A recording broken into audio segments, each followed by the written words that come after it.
they were true 20 years ago as they are now. So how do we solve them today? Well, digitalization is always the answer, as they say. But let's look beyond the hype of digitalization at the particular technologies that come like in waves. And sometimes they just disappear because they don't make the maturity, or they develop and can turn a whole system upside down. Maybe some of you already know this. This is Gartner's Hype Cycle. It's an IT consultant company that publishes this hype cycle every year with new technologies that go in a way from innovation trigger, peak of inflated expectation, through the trough of delusionment to the slope of enlightenment. So what we do at Plus Centaura, we try to look out for those new technologies and guide them into better machines and new products. So what I want to show you today are two trends that come from those technologies and see how we implemented them into our systems. So one is data, the other one is autonomous systems. So data science is the new thing. Data can provide lots of insight for your operation. Data science can provide new aspects and new foundation for your arguments. And we thought it's kind of difficult.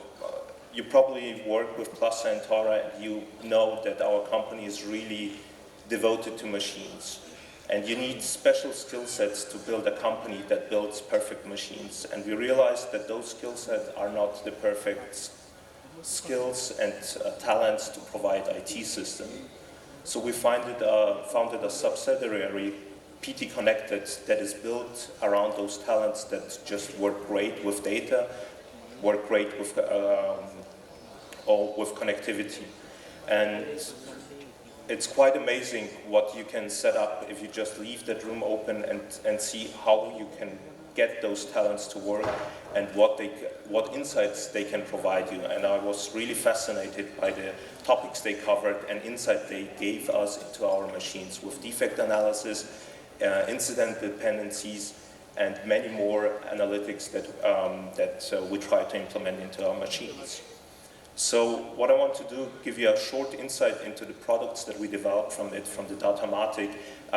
It's a screenshot from our demo platform, and we will be rolling out this demo or the full product this year in the US. So right now you see 5 machines that are in the US. You have an overview of the machines, which systems are operating, if they're online, how much they traveled, and how much they worked, and many more other analytics of the performance, and so on and so forth. But I guess to get more into detail, a live demo would be more suitable than this presentation. So to sum it up, you get lots of functionality, and if you just think back at this phone, 10 years ago, you would just think, why would you need a camera on your phone? And why would you need faster connectivity? And with just 10 years, our expectation to just a simple tool like a phone changed dramatically how we interact with our world. And we think we want to go with our machine this way of changing the operability. So the second topic I would like to cover is autonomous systems. It was already covered that new technologies provide sensors and very fast computing systems. So we snapped them into our machine, and we could see that you can generate lots of data. Data doesn't help you at all.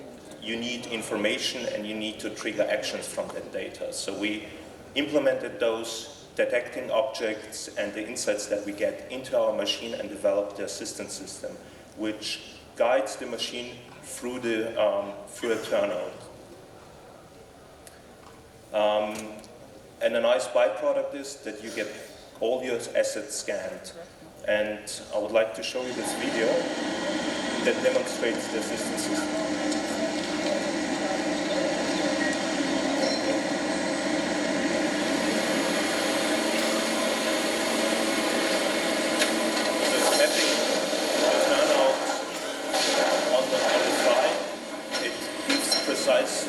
Recommendation for the tamping. All the adjustments are done automatically, and the operator just confirms it by the pedals, so there is no need for further adjustments.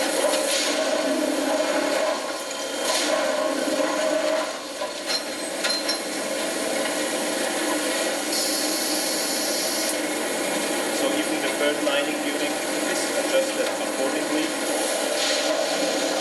and the operator just needs to see if the system is working properly and confirm the handling actions.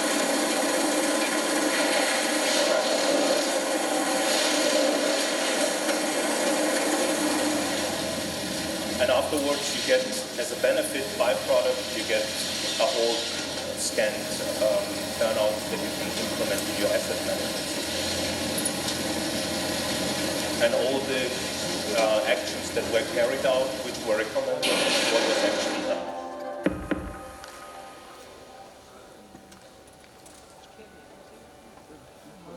So the takeaway, the area of digitalization is a great opportunity for the railways to increase our competitive advantage over the other means of transport. But to exploit this potential, we need to look beyond our own domain expertise. And this is our vision for the future, that all our machines are integrated into your system, an integrated part of the infrastructure. And before I get the third ring, there's one more thing. We have an app for that. So if you never operated a tamping machine before and you don't want cause too much damage, you can try it on your iPad, on your iPhone. Thank you very much.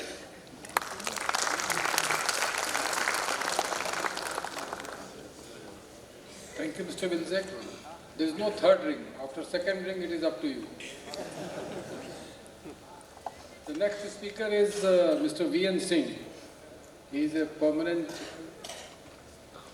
speaker in, I think, all the IPWE seminars for the last 8-10 years. I've seen him. He will speak on fastest method of quality track construction. Mr. V.N. Singh is the Vice President of Phultas Transrail Ltd. Respected Chairman, Co-Chairman of the session, distinguished delegates, friends from industry, ladies and gentlemen. Before I start my presentation, sir, I would like to tell one thing. The technology which I'm going to talk about, we have introduced the technology in India. We are the first company who introduced this technology and showcased, demonstrated how the machine can work. Until now, I understand dedicated freight corridor have laid more than 1,200 kilometers track, and we are proud to be associated in all the track laying activity, either as a supplier of machine or as a track contractor. So this method will talk about how can we construct the track in fastest method and safest method. So we're talking about new track construction machine, NTC. This is a picture of NTC, sir. The process will cover the process laying of a skeleton track by using NTC, along with operator NTC threading of rail, placing of rubber pad over sleepers, and thereafter there is a machine called clip applicator. It's a general overview of this machine, how it works. You have to have a staging area, preferably connected to the railway network. Or we can start in a field where we have to make a staging area, and we can start construction of track from there on. For staging area, we will be establishing the wagons, storage of sleeper and rail, fittings and all.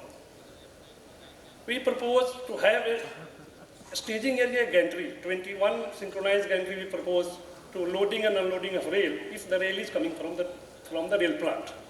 Or we have to set up a flashback welding plant in the yard itself to weld the rail from 13 meter to 260 meter rail. The synchronized gantry is one item.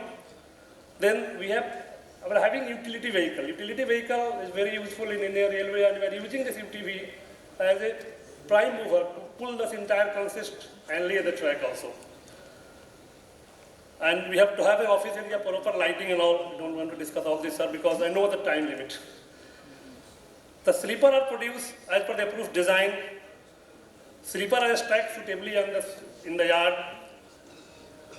Sleeper will be shifted from the stacking area to the auxiliary track with help of forklift and hydras. The sleeper loading gantry which will run on the auxiliary track, we load 60 sleeper at a time to put on the wagons. The first layer is rail, and thereafter we are putting the sleepers. This composition of work train. We have proposed 44 wagons, considering that if you have 2 sets of wagons, your loading will be fast and you will be able to lay the track very quickly. Otherwise, 22 wagons is all right for one consist. This is a superstructure, sir. You can get any wagon from anywhere. And we can fit this structure on that. And once the work is over, we take out this superstructure and wagon can be released to the owner of the wagon. This is especially designed by us to handle the rail and sleeper. The panel loading, how we load the panel. A set of 22 wagons will be placed, so loading of first layer of rail, and thereafter 260-meter rail we propose, because 13-meter rail will it become 260-meter. And 2 sets of material wagon is proposed, I already explained you earlier, sir.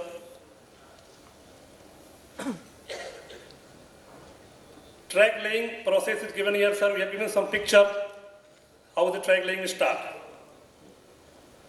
This is the track laying. How can we lay the track? It's shown here, sir. We have placed the rollers. When the rail come out from the machine, we have placed a roller on 6.5 meter as specified the rail handling procedure. So you'll see the rail is being pulled on rollers. It is not unsupported. 6.5 meter place, we are putting the rollers on the ground and we are using dozer to pull the rail. See the button, the center line is marked, you see between the center line is marked on which the NTC will run.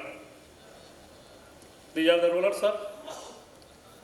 These are the sleeper gantry. One important point I have to mention, sir, you will see the utility vehicle who is pulling the entire NTC, cabin is shrunk, so gantry can pass on to it. And this is the development which we make, because we have seen in the dedicated freight corridor, once you take the entire load, your work is finished. While you want to come back, you have to come on pushing. And it creates a lot of difficulty, it takes a lot of time, movement of the machine. So we have fitted 2 UTV here and 1 UTV on the front. So wherever you go, you are always on the pulling, not on the pushing. That reduces your time, traveling time drastically. These are the location of sleepers. This is the machine layout. The actual picture of the machine. I have a video, I'll skip that, I know the time limit is there. For the level crossing, we request a prior intimation to be given to the authority to close the level crossing so the machine can move very smoothly. This machine can also lay the sleeper on the bridges and a special sleeper pre-planned, pre-loaded in one of the notified wagons.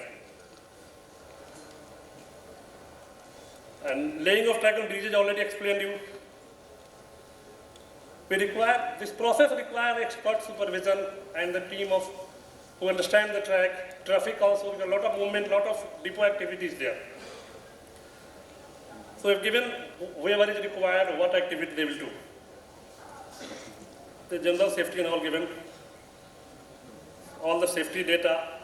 Before I get the second well, I would like to tell you, sir, we have almost 100% Indian built machine available with us. And that machine is readily available, can be rented, can be leased to any of the, I request, sir, member engineering sir is sitting here, I request him also to have a pilot project for using this technology. It handles the rail such a smoothest way, and you will not find this any other technology. Thank you very much, sir. Thank you for your time.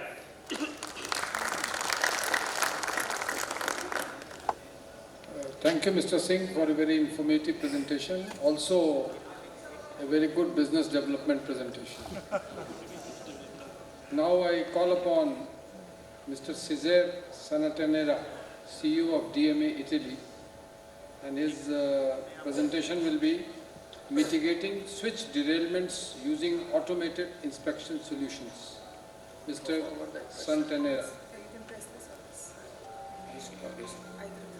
Okay. Good morning.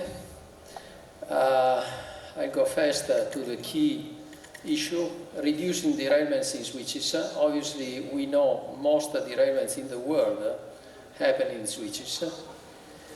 And just to give you a few numbers, just in Deutsche Bahn, 4 million delay minutes per year are due to derailment in turnouts, which is 20% of all delay minutes. In the USA, 69 switch-related derailments have to be reported to the FRA every year, meaning those are serious accidents. But statistics of the University of Delaware tells us that there are about 1,000 derailments per year, and not so serious to be reported to the FRA. Current inspection is by manual trolleys when and if it happens, approximate and static, no load, no dynamic movements, not that repeatable, and well, with many question marks about the accuracy with which is normally done. DMA developed, starting in cooperation with the Deutsche Bahn and then continuing alone. Deutsche Bahn is a customer of us. The dynamic measurement since many years. We are now having more than 10 units in service every day. It's repeatable, it's automatic, and it's under load. Can be installed on different types of vehicles depending on the needs, short cars, high rails, or boggy vehicles, provided they can run in the station depending on the type of service required. In practice, the point is the turnouts measurement not only is under load, but is automatic. No need to explore the two branches at the same time. This is a very key issue for improving the efficiency. The vehicles go up and down a station, a yard, all the way, and then the path is optimized only for the speed for testing and to minimize the track possession. Station capacity is the important issue. Then the automatic localization will take care of putting together the two branches of a switch or the 4 branches of diamond crossing. At the end, all the measurements are collected in a platform presenting a consistent data set. By the way, this platform would sit nicely on top of the GIS Mr. Awasti has presented to us, as it needs those data about the track localization. How does it work? A vehicle collects the data. Those data are pre-processed on board the vehicle. In case the results can be delivered on board the vehicle or can be moved to a central server, and at the end will be available via a web platform to enable users. Few more words about comparison between static and dynamic measurements. Obviously, the Y and Q forces are the important factor. And we realized that it's many millimeters. As you can see, the highest difference is in the gauge, in wooden sleepers. You can see top right up to 5 millimeters difference in some 18% of the turnouts in between loaded and unloaded. Here are more detailed statistics about the different areas. Anyway, the tongue is obviously the most flexible section. A few words about the localization. That's the problem. It has to be automatic. And automatic, again, is about not impacting the station's capacity. The video inspection must be a part of the system to allow the inspection of all the components, but the system creates a 3D model of the turnout and creates a report like this one. We have experience in many railways, and that's it for today. I'm available to answer your questions. Thank you very much. Thank you, Mr. Santanera. The next speaker is Mr. A.T. Pramod from INECOM. His presentation will be on rail fracture and crack sensing system. Mr. Pramod, please.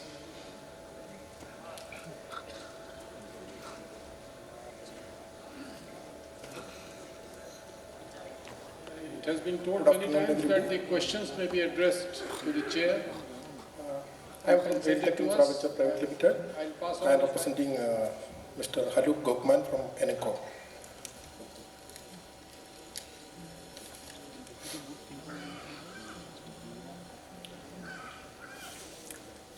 Rail acoustic is the technology developed in Turkey by INECOM engineering company for the detection of rail fracture as well as any cracks developing in rail. Mr. Haluk Gokman is a professor in university. He has been working on this subject for 15 years and has taken around 10 patents on this subject.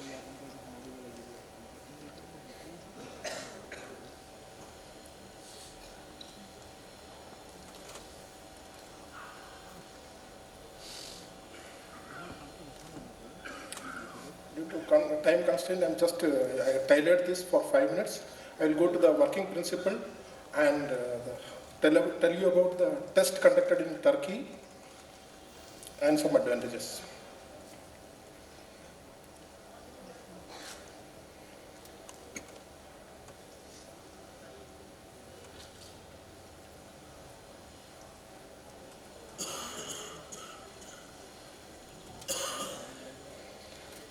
Basically,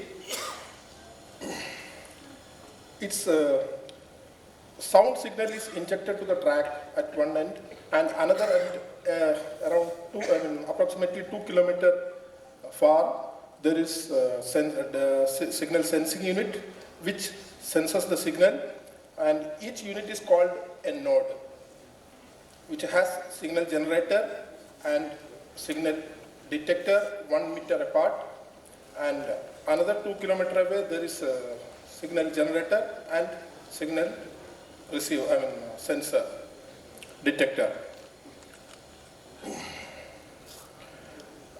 A sound signal a vibration is injected to the track and it is received at the other end, and the amplitude is checked. If there is any variation in the amplitude, it is considered as a defect in the track.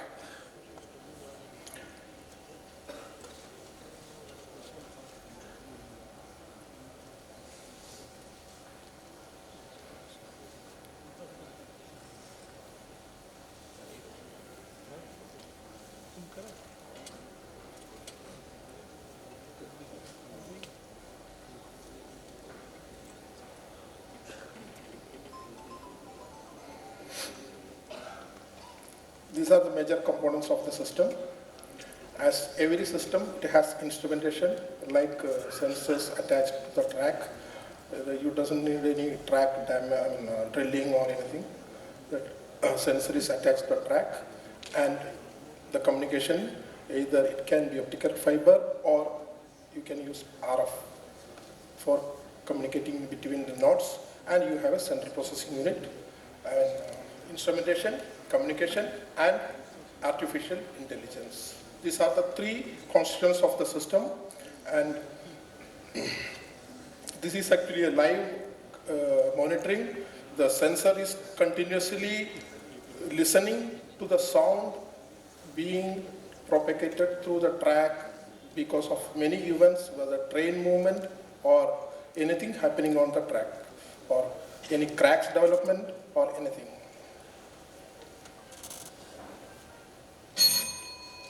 This is about the trial conducted in Turkey. First trial was conducted in 50 kilometers.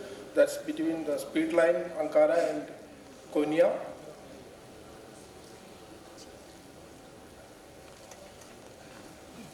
I'll just show you the samples taken about the signal. The second one is during a train movement.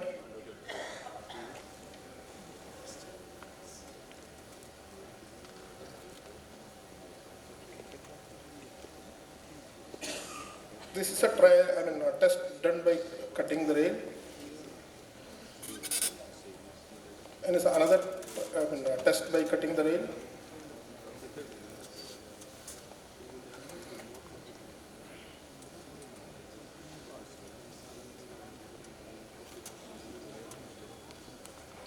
Yeah.